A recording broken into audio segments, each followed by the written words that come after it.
Okay, you have this activity, and all I've done is open up this web page right here for you. And I'm going to kind of show you how to start because some of it, the directions are a little hard to follow. So first it says start by pushing this button. That's this one.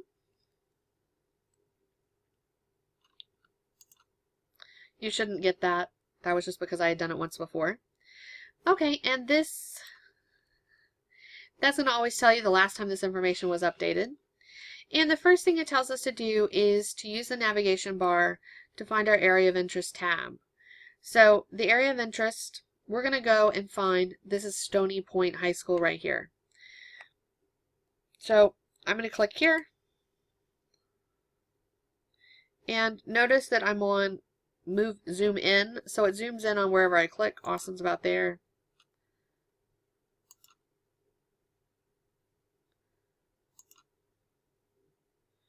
And I'm zooming in closer and closer. We're in Williamson.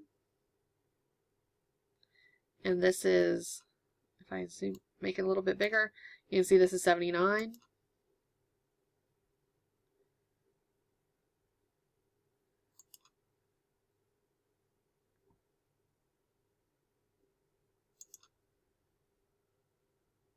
You could have gone in and put the address in, but I kind of like clicking and zooming in on it so I can see where we're going.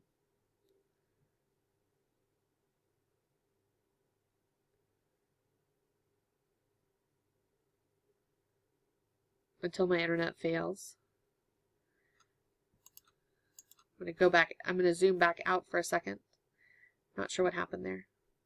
Oh, I zoomed too far. Here we go. Oh, and look, those are the baseball diamonds on the high school. Somehow it just zoomed in. I can use the little hand to drag it over. And I'm going to go out one more time. And in fact, look, there's the high school just like I've shown you over here. Now what I want you to do is pick the area of interest that includes the high school. And it looks roughly like this shape. And if you click here, you can pick each exterior side. It doesn't have to be exact, but it should come pretty close to what I have shown up there. We're going to include the football fields. And if the school was going to build some new construction, we might need to do this kind of soil survey for them. And then you have to double click to close it. So I'm just going to double click right there.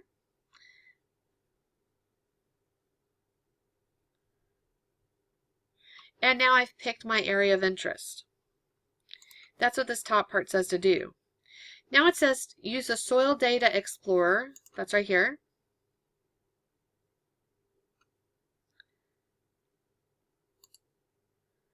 An Intro to Soils tab. That's right here.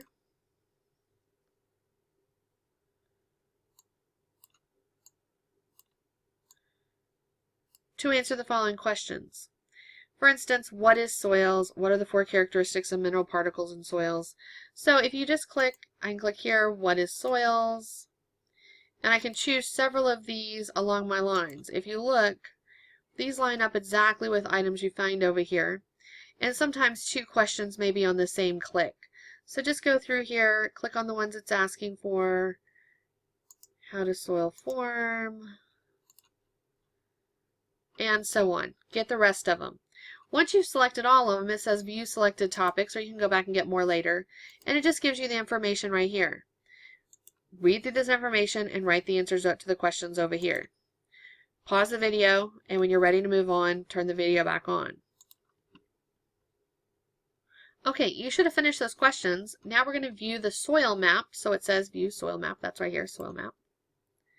And identify the kind of soil. If you notice over here, it's got our same area we picked earlier highlighted, and it's marked off the edges of our different kind of soils. Here's our soils here, and it's saying, for instance, HUB, that's Houston Black Clay, that's in this area here underneath the football field. The big area here is Crumb Silty Clay, and it tells what it is. Now you're going to be going through and you're going to write this information down, and then we're going to choose the Data Explorer tab, Soil Data Explorer. And then choose soil properties and qualities. Soil properties and qualities. Notice it says warning about the scale. Don't worry about that.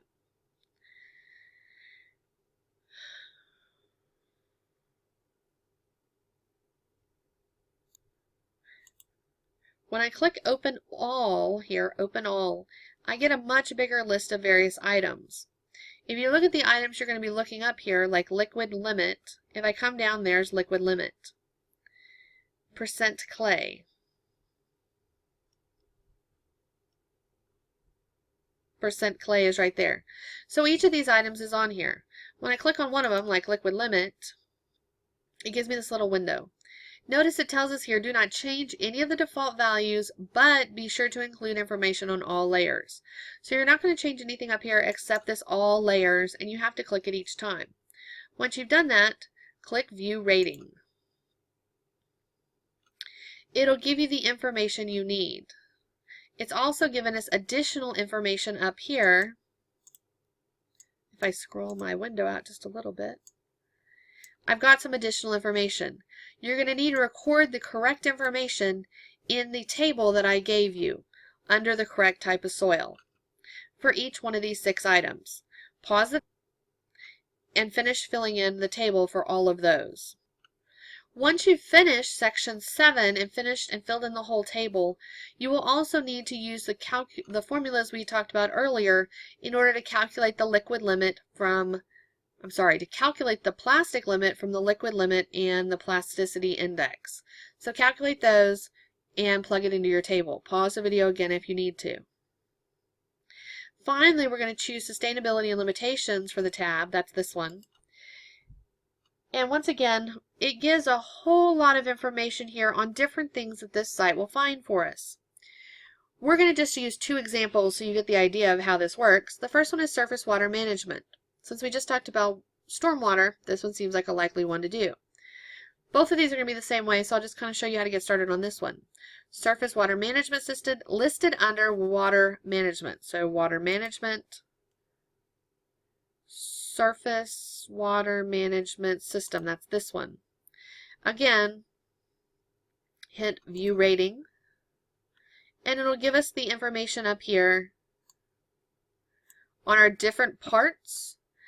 Summarize the information and record your findings on what you would report back about the surface water management for this area.